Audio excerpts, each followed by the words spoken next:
Pada kesempatan hari ini kita akan mengulas tentang sajen sebagai adat dan tradisi Jawa yang kemudian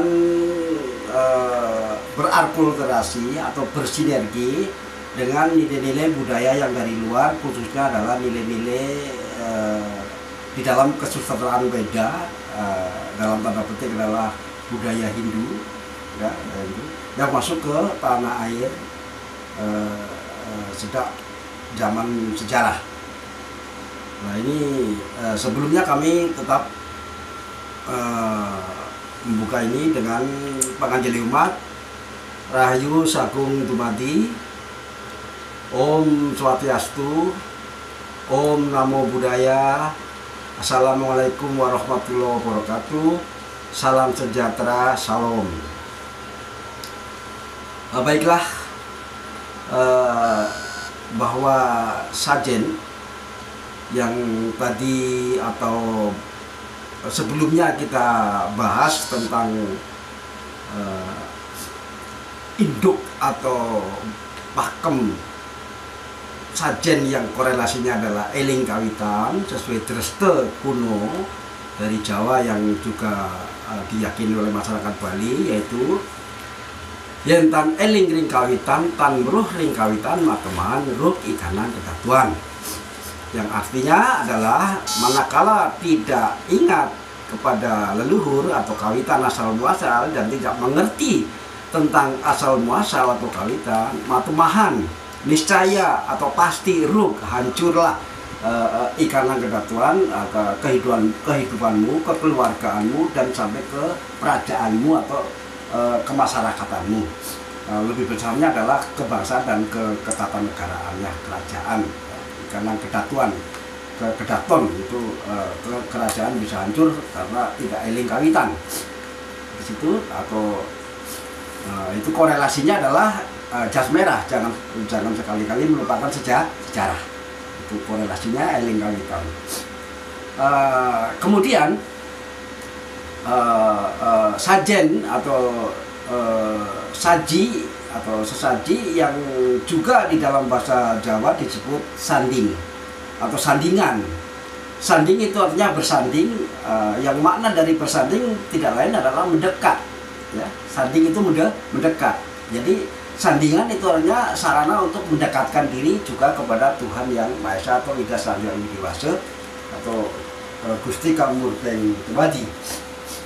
Selanjutnya, budaya saji yang dalam wujud cok bakal sebagai manifestasi simbolik ajaran Sangkan Paran Dumadi, ya, dengan kedatangannya nilai-nilai dari luar, khususnya yang pertama adalah di era abad keempat, yaitu masuklah nilai-nilai budaya Hindu yang bersumber dari kesusastraan Weda. Itu juga di dalam kesusastraan Weda dikenal dengan istilah korban suci atau yajna. Jadi di dalam ajaran Weda atau kesusastraan Weda itu sudah diajarkan agar umat manusia atau pengikut ajaran Weda itu melakukan satu korban suci atau yajna untuk mensyukuri atas asung kertawana waranugraha atau hidayah dari Tuhan Yang Maha Esa. Maka disebut ada istilah yajna atau korban suci. Di sana di dalam korban suci itu pada intinya, ya, adalah merupakan satu karma yang utama, ya, dalam kerangka mengimplementasikan sanata dharma atau sanatana dharma, yaitu tugas atau kedudukan dasar manusia terhadap Tuhan Yang Maha Esa, di mana manusia adalah makhluk ciptaan Tuhan. Jadi harus selalu eling atau selalu ingat kepada Tuhan Yang Maha Esa. Itu di dalam ajaran kesusastraan Weda yang termuat di dalam Caturweda, kemudian atau Sruti dan Smriti, kemudian pelengkap daripada Weda itu adalah Purana-Purana, kemudian Upanishad dan Samhita, dan juga di dalam kitab Bhagavad Gita. Itu di sana juga mengajarkan atau memerintahkan agar berkorban atau korban suci itu tidak bisa ditinggalkan walaupun manusia sudah sampai ke tingkat tataran sannyasa, artinya tidak terpengaruh oleh keadaan duniawi, tapi masalah korban suci dan dharma atau bedharma, ya, dharma itu sodako atau korban suci itu tetap oleh para resi dilakukan. Walaupun tingkatan resi sudah tingkatan sannyasi atau tingkatan meninggalkan sesuatu yang sifatnya aktivitas duniawi, tapi korban suci tidak ditinggalkan. Itu artinya bahwa korban suci yang mananya juga analog dengan saji, yaitu untuk mendekatkan diri kepada Tuhan, itu berakulturasi, bersinergi karena maknanya sama, eling kawitan dan ingat kepada Tuhan. Itu dalam hal ini dalam perkembangannya, ya, akulturasi daripada adat tradisi Jawa saji dari Cok Bakal, ya, itu kemudian di dalam konteks perkembangan di era nilai-nilai Hindu atau nilai-nilai Weda masuk, maka lahirlah masyarakat kerajaan sesuai aturan-aturan dan ajaran-ajaran Weda. Salah satu diantaranya adalah yang konsisten dan komitmen atau melakukan upacara atau sarana saji atau sajen itu dilakukan sekitar abad ke-6, ya, yaitu oleh Maharishi Markandeya. Itu Maharishi Markandeya adalah maharishi yang menyebarkan agama Hindu, ya, beraliran Vaishnava, ya, aliran ketuhanan Maha Esa di tanah Jawa dan Nusantara pada umumnya sampai ke Bali. Nah, dalam sejarah ceritanya adalah Maharishi Markandeya itu memiliki pasraman atau seorang resi yang berkedudukan di Ardihyang atau Ardihyang, gunung atau gunung tempat para hyang, para dewa, yang sekarang dikenal dengan istilah Dieng, asal kata dari Ardihyang menjadi Dieng. Nah, Maharishi Markandeya melakukan tirta yatra, ya, tirta yatra ke arah timur, itu dalam perjalanannya sampai ke daerah Nganjuk, ya, daerah Nganjuk. Di sana ada petilasan Markandeya yang sekarang menjadi Pura Maharishi Markandeya di daerah Nganjuk. Ya, ada petilasan dan ada prasasti atau peninggalan purbakalanya. Kemudian meneruskan perjalanan sampai ke arah timur ke lereng Gunung Raung di Banyuwangi, ya, Gunung Raung. Di sana di desa Age, ya, beliau mengembangkan ajaran Hindu, membangun pasraman dan pura di Gunung Raung, di desa Gunung Raung, di sekitar Gunung Raung, yaitu desa Age atau desa Age, ya, masyarakat Age di kaki Gunung Raung, ya, itu tempat pasraman Maharishi Markandeya dalam rangka melakukan tirta yatra. Tirta yatra artinya perjalanan suci keagamaan. Nah, kemudian dari Gunung Raung, Maharishi Markandeya mendapat ilham atau perintah pawisik dari Tuhan, jadi Ida Sangyang Widi, untuk melakukan perjalanan meneruskan tirta yatra sampai ke Gunung Saumana atau Gunung Agung, ya, atau Gunung Tolangkir di Bali. Maka beliau menyeberang sampai ke Bali dengan membawa 800 kakak atau 800 orang untuk mengikuti perjalanan Maharishi Markandeya ke kaki Gunung Agung. Kemudian setelah sampai di kaki Gunung Agung, Maharsi Markandya dan pengiringnya, itu membabat hutan yang tujuannya untuk membuat tempat suci atau tempat persembahyangan dan perkampungan. Tetapi di dalam proses membabat hutan untuk tempat membangun pura dan tempat perkampungan atau pemukiman, seluruh pengiring dari Markandya yang 800 kakak atau 800 orang ini meninggal dunia semua karena gangguan-gangguan dari alam, yaitu berupa penyakit dan gangguan binatang buas dan juga gangguan makhluk-makhluk halus atau wong-wong samar penghuni di hutan di kaki Gunung Agung atau Saumana atau Tolangkir atau Gunung Udaya juga ada yang menyebut Gunung Udaya. Nah kemudian Maharsi Markandya mengalami kejadian musibah seperti itu, maka Maharsi Markandya memutuskan untuk kembali ke Gunung Raung. Ya, di Pura Gunung Raung di tempat pasraman, Maharsi Markandya memuja semedi atau berdoa kepada Tuhan Yang Maha Esa, mohon petunjuk apa yang harus dilakukan.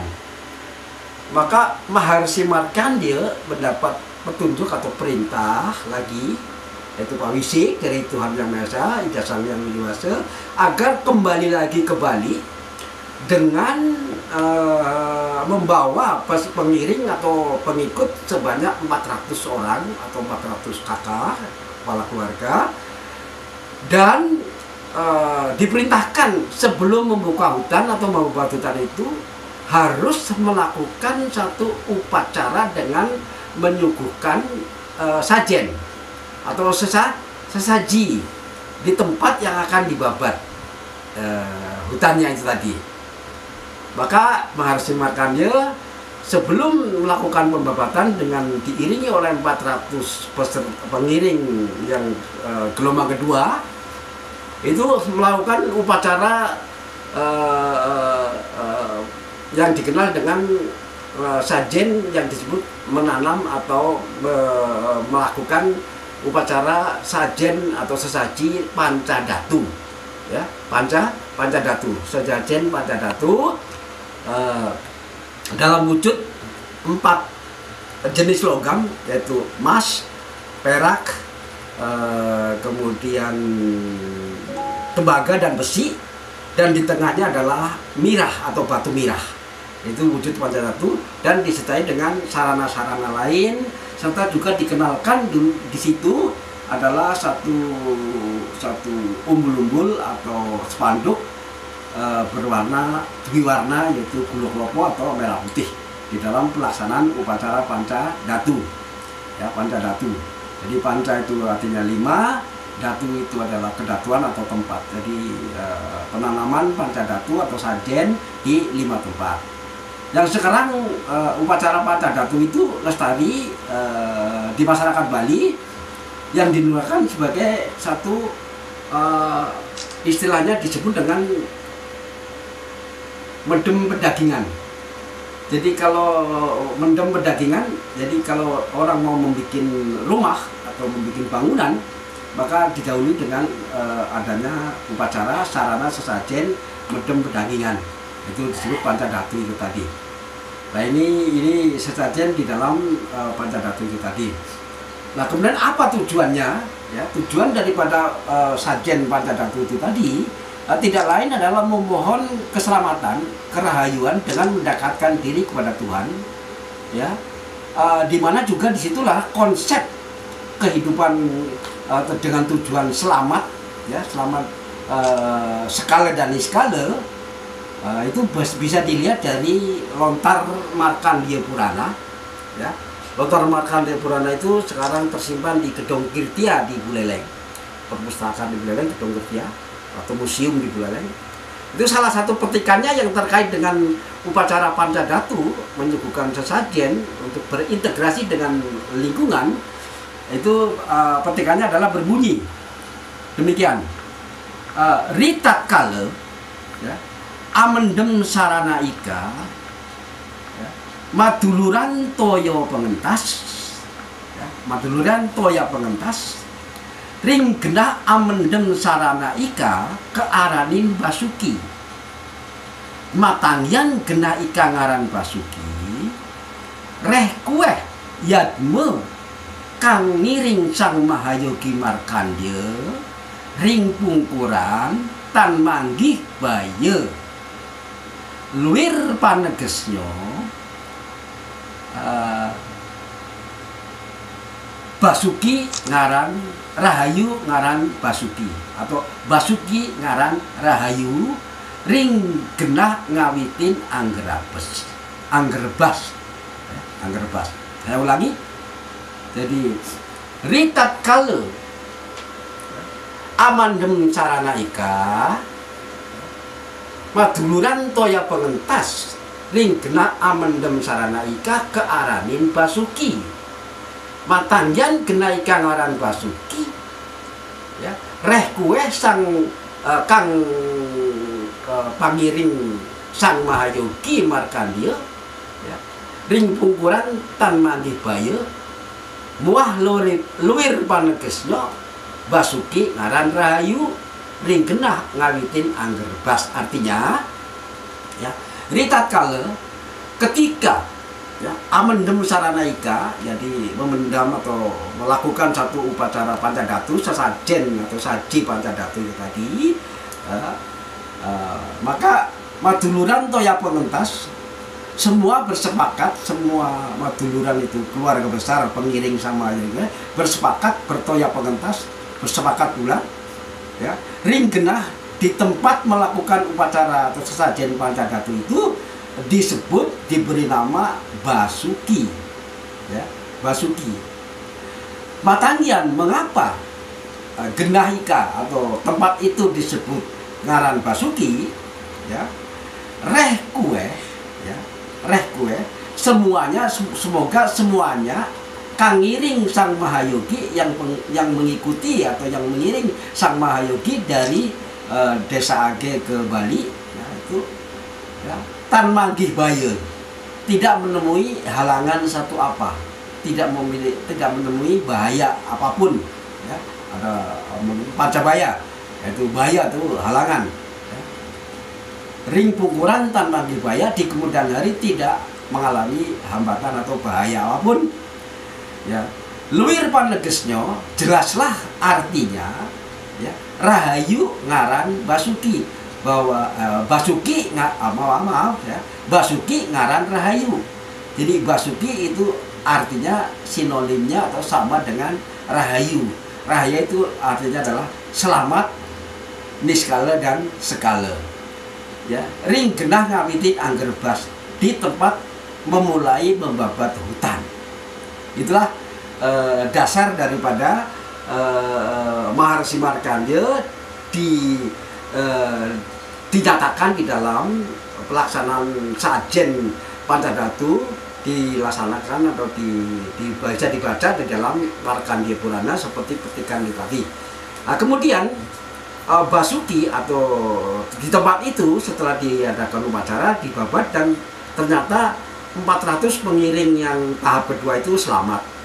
Dan kemudian setelah membabat hutan di tempat itu didirikanlah pura, tempat sembahyang, tempat memuja kepada dewa, yaitu tempat sembayangan, tempat suci, di bekas tempat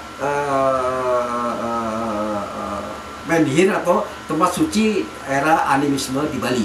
Nah, di tempat itu dibangun dan kemudian pura itu disebut dengan Pura Basukian, ya, Pura Basukian, dan wilayahnya disebut Basuki yang sekarang berkembang dengan Desa Besakih.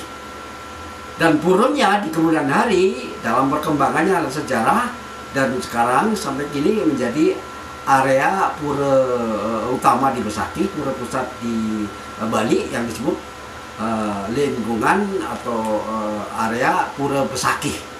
Itu pura Satkayangan, ya, di Pulau Bali di kaki Gunung Agung, yang asalnya dari Pura Basukian dibangun oleh Maharsi Markandya dan pengikutnya